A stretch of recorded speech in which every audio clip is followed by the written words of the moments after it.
So no one told your military advisors did not tell you, no, we should just keep 2,500 troops. It's been a stable situation for the last several years. We can do that. We can continue to do that. No, no one said that to me that I can recall. I recommended that we maintain 2,500 troops in Afghanistan. And I also recommended earlier in the fall of 2020 that we maintain 4,500 at that time. Those are my personal views. I also have a view that the withdrawal of those forces would lead inevitably to the collapse of the Afghan military forces and eventually the Afghan government. I do agree with that.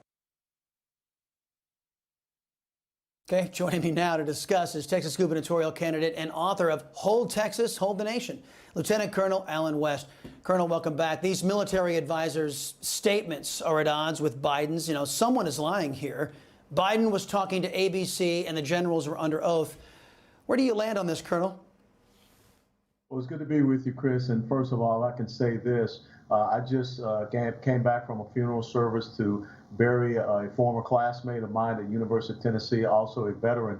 And it's sad to me that we have veterans still taking their lives in the United States of America when we're allowing tens of thousands, hundreds of thousands of illegal immigrants to come in and get taxpayer-funded benefits. So I want us to start focusing on our veterans, the people who serve this great nation, and make sure that we don't just continue to allow people to come in here illegally.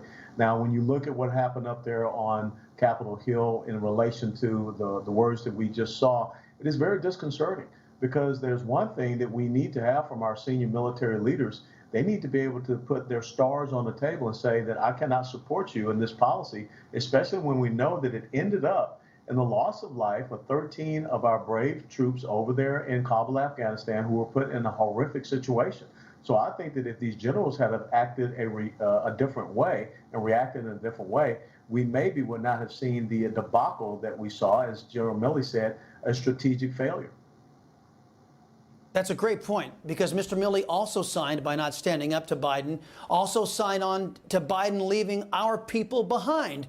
And I didn't think real Americans did that. I wanted to get you to weigh in on General Milley, his refusal to resign. Take a listen.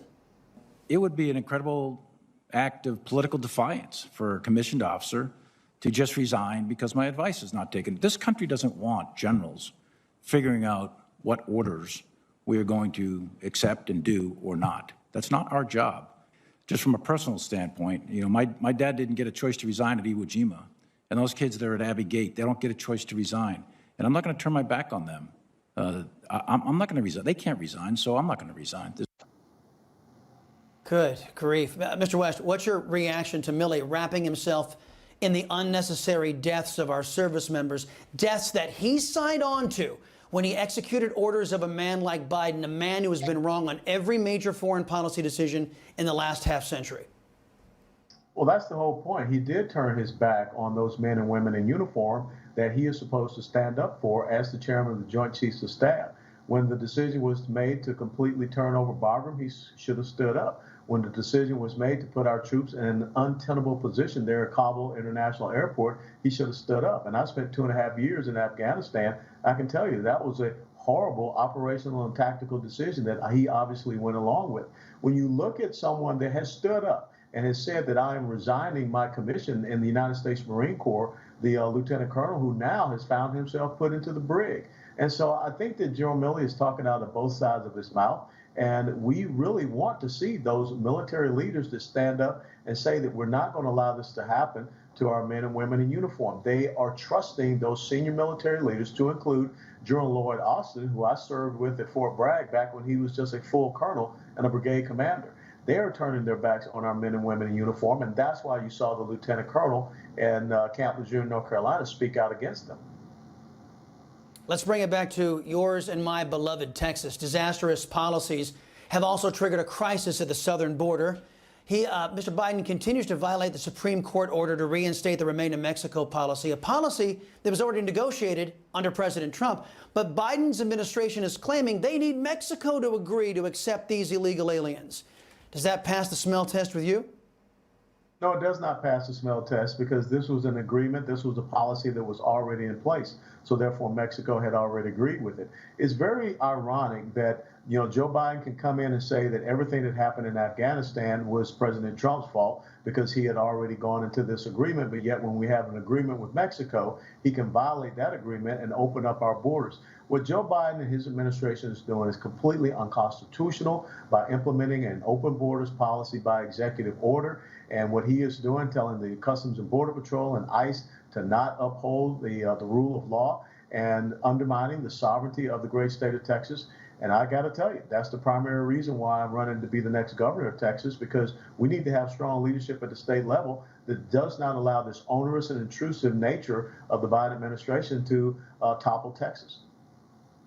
Took me right where I wanted to go. If you were in the governor's mansion facing a lawless left-wing government with mounting crises from the border to the China virus to inflation, how would you combat it? Give me a real short list here of what your top priorities would be.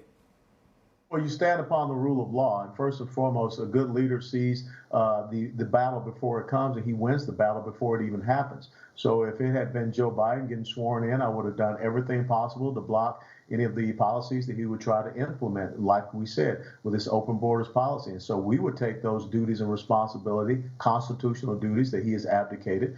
When you look at what is happening with this virus, I would not be mandating our Texas National Guard to be getting a shot in the arm because I'm the commander-in-chief of the Texas National Guard, but yet that's what we see happening here in the state of Texas. I would protect our employees, the Texans here, from private businesses that want to terminate their employment based upon this shot, because no one should be able to control your body but yourself. Colonel Allen West, sir, I appreciate the time as always here on the Salcedo Show. Come back soon. Hey, I'm Rob Finnerty. Thanks for watching. If you enjoyed this video, please join the conversation in the comments below. Don't forget to subscribe, too. Hit the bell icon to be alerted to breaking news. And remember, there's a whole lot more on Newsmax TV, America's fastest growing cable news network. Newsmax TV, we're real news for real people.